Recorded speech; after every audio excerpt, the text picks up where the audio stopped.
Hello friends, आज के इस वीडियो में आरआरबी एनटीपीसी 17 फरवरी को जो क्वेश्चन पूछे गए थे उन क्वेश्चंस को सॉल्व कराऊंगा।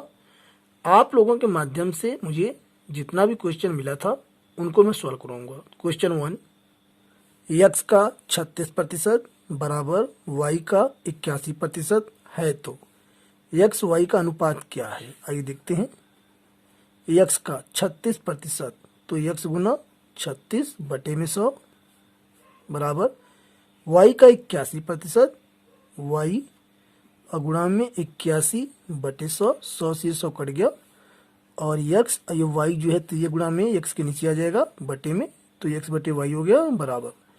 और यहाँ 81 और 36 जो है तो ये गुणा में नीचे आ जाएगा 81 के, तो 81 बटे 36 हो जाएगा। अब इसे जो है हम 9 से काट देंगे तो 9 9 81 और 9 चौक 36, यानी कि आप बता सकते हैं कि यक्स अनुपात वाई बराबर 9:4 और यही दोस्तों अभिष्ट अनुपात है इस क्वेश्चन का राइट आंसर। अगला क्वेश्चन, प्रश्न 2, 125 भाग 5 और गुणा 5 बराबर क्वेश्चन मार्क, यानी कि सॉल्व करने पे क्या आंसर आएगा ये हमें बताना है। तो आइए देखते हैं। यहाँ पर जो है 2 बार डिवाइड है, 5 से इसमें 2 बार हम भाग दे देंगे और जो है 5 से इसमें, तो यानी हम लिख सकते हैं 125 और ये 5 और गुणा में ये 5, क्योंकि 2 बार यहाँ पर डिवाइड का सिंबल है और ये गुणा में ये 5। अब इसे हम सॉल्व कर लेंगे तो हमारा आंसर है आ जाएगा 5 से इसे हम काट देंगे और 5 से हम काट देंगे 125, तो 5 दूनी 10 और 5 पंजे 25, यानी आप बता सकते हैं कि इसका जो आंसर है वो 25 है और यही इस क्वेश्चन का राइट आंसर है। अगला क्वेश्चन, प्रश्न 3, एक वर्ग का परिमाप 64 सेंटीमीटर है तो क्षेत्रफल ज्ञात करें। दोस्तों, वर्ग का जो परिमाप होता है वह होता है 4 गुना भुजा, 4 गुना भुजा और परिमाप दिया यहाँ पर 64, तो 4 से हम 64 काट देंगे तो यहाँ पर आ जाएगा 16, यानी जो वर्ग की जो भुजा है वह जो है आ गई जो है 16। कितनी आ गई? 16। और हमें निकालना है क्षेत्रफल, तो वर्ग का क्षेत्रफल इसे आप जो है कॉपी में लिख लेंगे। वर्ग का क्षेत्रफल बराबर ये होता है भुजा का स्क्वायर, और भुजा यहाँ पर 16 है, अभी हमने निकाला है, तो 16 का गुणा 16, 16 गुणा 16 हो जाएगा और 16 गुणा 16 हम करेंगे तो इसका जो आंसर आ जाएगा वो आ जाएगा 256 सेंटीमीटर स्क्वायर और यही इस क्वेश्चन का राइट आंसर है। अगला क्वेश्चन, प्रश्न 4, A square plus B square plus C square plus 3 बराबर 2 ब्रैकेट में A plus B plus C है तो A plus B plus C का मान क्या है। दोस्तों, यहाँ पर हम ए बराबर 1, बी बराबर 1 और सी बराबर 1 रख करके चेक करेंगे कि क्या लेफ्ट हैंड साइड और राइट हैंड साइड ये मान रखने पर बराबर हो जाता है। यदि बराबर हो जाता है तो यही जो है मान जो यहाँ पर रखा जाएगा। आइए चेक करते हैं। ए का स्क्वायर 1 का स्क्वायर प्लस बी का स्क्वायर 1 का स्क्वायर प्लस सी का स्क्वायर 1 का स्क्वायर, तो यहाँ हो जाएगा 1 1 1, यानी कि हो जाएगा 3 और ये 3 6, तो लेफ्ट हैंड साइड में 6 हो गया।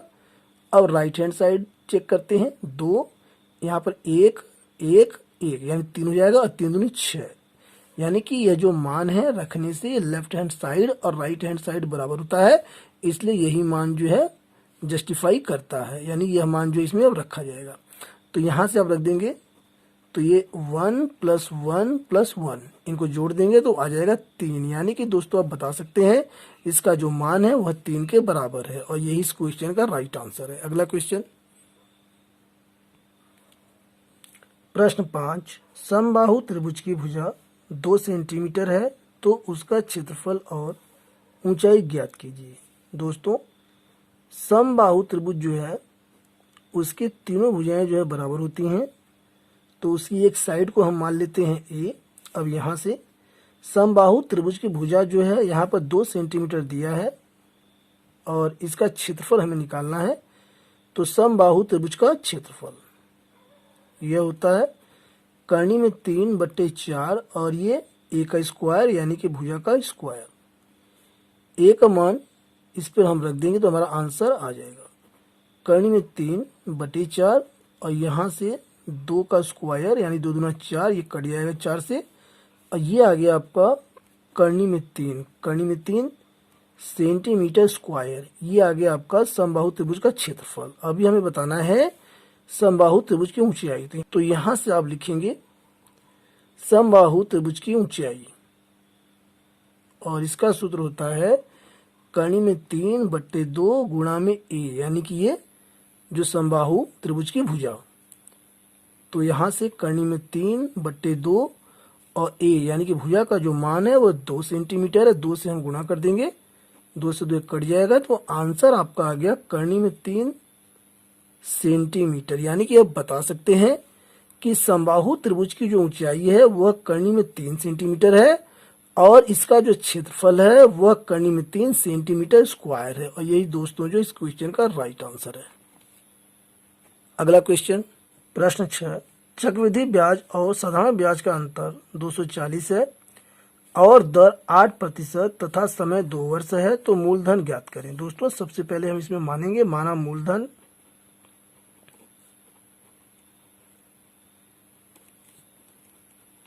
बराबर 100 रुपये। अब यहाँ पर हम फर्स्ट ईयर और सेकेंड ईयर हम बना लेंगे। तो 100 रुपये पर 8% की दर से ब्याज जो है वो 8 रुपये होगा, और दूसरे वर्ष भी 8 रुपये होगा प्लस। लेकिन चक्रवृद्धि ब्याज के लिए पहले ब्याज के ब्याज पर भी 8% की दर से ब्याज जुड़ेगा। तो 8% हम निकालेंगे 8 रुपये का, तो यहाँ पर जो है आ जाएगा 0.64। अब इन तीनों को हम जोड़ देंगे तो हमारा आ जाएगा CI, यानी कि चक्रवृद्धि ब्याज। ये हो गया 8 8 16, यानी कि 16.64 रुपये। और यह जो 8 और ये 8 है, ये हमारा है SI, यानी 8 8 16 रुपये SI है साधारण ब्याज। और यह जो है 0.64, यह जो अंतर है, ये क्या है, अंतर है, यानी कि चक्रवृद्धि ब्याज और ये साधारण ब्याज का ये अंतर है। अब हम क्या करेंगे, इस अंतर से इस अंतर को हम भाग दे देंगे। ये भी तो अंतर है, चक्रवृद्धि ब्याज और साधारण ब्याज का अंतर, और ये भी अंतर है। तो इस अंतर से हम इस अंतर को भाग दे देंगे और 100 से गुणा कर देंगे, तो हमारा मूलधन आ जाएगा। आइए देखते हैं, मूलधन बराबर 240 बटे में 0.64 और गुणा में 100। अब इसे हम सॉल्व कर लेंगे, हमारा आंसर आ जाएगा 240 और बटे में ये 10 जब हटाएंगे तो 64, और ये 100 चला जाएगा ऊपर, 100 गुणा 100। अब इसे हम काट के छोटा कर लेंगे तो हमारा जो है आंसर आ जाएगा। अब हम क्या करेंगे, यहाँ से देखिए, यहाँ से हम जो है इसको 8 से दोनों संख्या कट रही हैं, तो 8 8 है 64, और ये 8 3 24 30 हो गया। और यहाँ से देखिए 4 से हम इसे काट देंगे और इसे भी काट देंगे, तो 4 दूनी 8, और ये हो गया 25। अब 2 से हम 100 काट देंगे, आ जाएगा 50। अब हम 30, 25 और 50 की गुणा कर लेंगे तो आंसर हमारा आ जाएगा 30 गुणा 25 और गुणा 50। तो आंसर हमारा आ जाएगा 37,500, 37,500 रुपये। यानी कि दोस्तों आप बता सकते हैं कि मूलधन जो है वह 37,500 रुपये है, और यही इस क्वेश्चन का राइट आंसर है। अगला क्वेश्चन, प्रश्न 7, एक रेलगाड़ी 100 किलोमीटर प्रति घंटा के औसत चाल से चलती है। हर एक 75 किलोमीटर चलने के बाद 3 मिनट रुकती है, तो 600 किलोमीटर की दूरी कितने समय में तय करेगी। दोस्तों यहाँ पर हम यह मान लेंगे कि ट्रेन कहीं नहीं रुकती है। जैसे यहाँ पर कहा गया है कि 75 किलोमीटर चलने के बाद 3 मिनट रुकती है, तो हम ये मान लेंगे कि ट्रेन कहीं नहीं रुकती है और बिना रुके जो है कितना समय लेती है। तो ये देखते हैं सबसे पहले, और समय का फार्मूला होता है दूरी बटे चाल, दूरी बटे चाल। और दूरी यहाँ पर है, ये देखिए यहाँ से यहाँ तक की जो दूरी है यह जो है 600 किलोमीटर है। तो 600 और 40 की है 100 किलोमीटर प्रति घंटा, 100 से हम भाग दे देंगे तो आ जाएगा 6 घंटे, 6 घंटे। अब हम 75 से भाग देंगे, क्योंकि 75 किलोमीटर चलने के बाद, हर 75 किलोमीटर चलने के बाद ट्रेन जो है रुक जाती है 3 मिनट के लिए। तो टोटल दूरी हमारी कितनी है 600, और 75 से हम भाग देंगे तो हमें पता चल जाएगा कि ट्रेन कितनी बार रुकती है। 75 से हम भाग दे देंगे तो ये 8 बार में कट जाएगा। तो यहाँ हम 8 जो है निशान बना लेंगे, 1 2 3 4 5 6 7 8। ये 8वें को हम छोड़ देंगे क्योंकि यहाँ से तो स्टार्टिंग है, यानी कि ये 7 बार। कितनी बार है ये? 7 बार। और चूंकि ये 7 बार है, 7 बार जो ट्रेन जो है बीच में रुकेगी, तो इसमें हम 3 से गुणा कर देंगे। 3 से हम गुणा कर देंगे तो हमें पता चल जाएगा कि 7 21 मिनट जो है ट्रेन रुकेगी। तो टोटल समय कितना लेगी? 6 घंटे तो ले रही है बिना रुके, और ये 21 मिनट रुक रुक कर। तो टोटल जो है समय आपका हो जाएगा 6 घंटे प्लस 21 मिनट। ऐसे आप लिख सकते हैं 6 घंटे 21 मिनट। और यही जो है समय जो है 600 किलोमीटर की दूरी तय करने में रेलगाड़ी लेगी। और इस क्वेश्चन का राइट आंसर है। अगला क्वेश्चन, प्रश्न 8, किसी वस्तु को 13% हानि के बजाय 11% लाभ पर बेचने पर रुपए 204 अधिक प्राप्त होता है, तो वस्तु का क्रय मूल्य क्या है? दोस्तों, इस टाइप के क्वेश्चन को सॉल्व करने के लिए हम क्या करेंगे कि यहाँ पर हानि और लाभ को हम जोड़ लेंगे, जो ऐड कर लेंगे। तो 13 और 11 ये कितना हो जाएगा? 24। कितना हो जाएगा? 24%। दोस्तों, हम क्या करेंगे, क्रय मूल्य निकालने के लिए क्रय मूल्य बराबर शॉर्ट ट्रिक का हम प्रयोग करेंगे, बराबर, और यहाँ पर है ये 204। 204 में हम 24 से भाग दे देंगे और 100 से गुणा कर देंगे तो हमारा आंसर आ जाएगा। अब इसे हम 4 से काट देंगे, तो 4 छंग 24 और 4 पंजे 20 और 4 एकम 4। अब इसे हम 3 से काट देंगे, तो 3 दूना 6 और यहाँ 3 एकम 3 और 3 सत्ते 21, 17 आ गया। और 2 से हम काट देंगे 100, आ जाएगा 50। अब 17 गुणा 50 हम कर लेंगे तो आंसर हमारा आ जाएगा। तो 17 0 आ गया और 17 पंजे 85, यानी कि आप बता सकते हैं कि क्रम मूल्य जो है वह 885 रुपए है। और यही इस क्वेश्चन का राइट आंसर है। अगला क्वेश्चन, प्रश्न 9, 8 आदमी प्रतिदिन 9 घंटे काम करके 20 दिन में एक काम को करते हैं, तो 7 आदमी प्रतिदिन 10 घंटे काम करके कितने दिन में समाप्त करेंगे? दोस्तों, इस क्वेश्चन को हम MDH के सूत्र से सॉल्व करेंगे जो है। तो ये देखते हैं, सबसे पहले यहाँ पर 8 आदमी, 8 गुणा 9 घंटे गुणा 9 और गुणा 20 दिन में गुणा 20 बराबर, और यहाँ का है 7 आदमी, 7 और गुणा में 10 घंटे और कितने दिन, यानी दिन हम मान लेंगे गुणा में x। अब इसे सॉल्व कर लेंगे, आंसर हमारा आ जाएगा।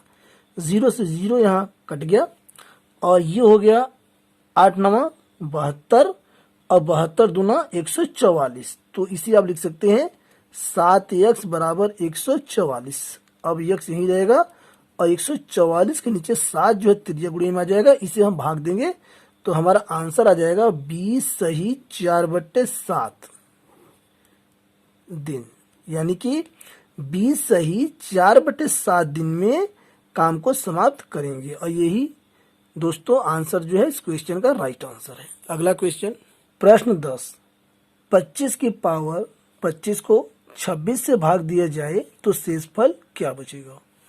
तो यहाँ पर दोस्तों सबसे पहले जिसको भाग देना है उससे एक अधिक है, यानी कि 25 से 26 एक अधिक है, तो हम जो है पावर देखेंगे। पावर जब सम है तो शेष जो है वह एक बचेगा, यानी शेषफल जो है एक बचेगा। जब पावर विषम है,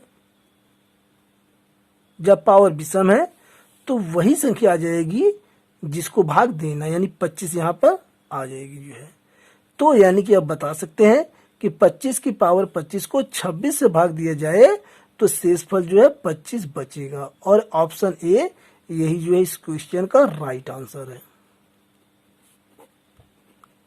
और इसी के साथ मुझे उम्मीद है वीडियो आपको पसंद आया होगा। वीडियो के पसंद आने पर चैनल को सब्सक्राइब करना न भूलें, साथ ही वीडियो को लाइक शेयर भी अवश्य करें। Thanks for watching.